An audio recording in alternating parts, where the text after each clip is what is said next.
रवि रंजन जी ऑफिशियल का गाना सुनने के लिए लाल बटन को दबा के सब्सक्राइब करें और बेल आइकन दबाना ना भूलें।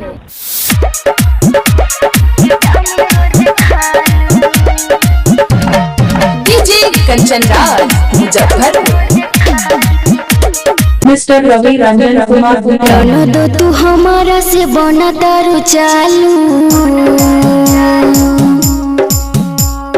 ननद तू हमारा से बना तारू चालू कहो ननद हिया के विटामिन रोज खालू हमारा से छुपे चोरी कहाँ मिले जालू कहो ननद हिया के विटामिन रोज खालू।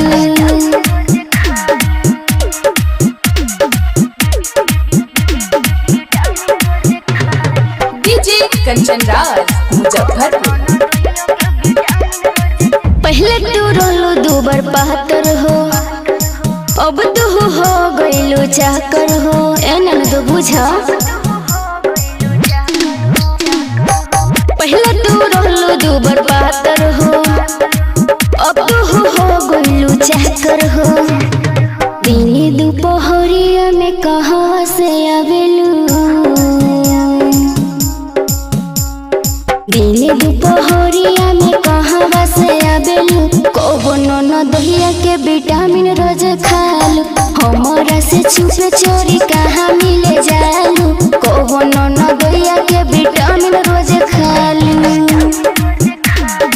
Mister Ravi Ranjan Kumar DJ Kanchan Raj Muzaffarpur.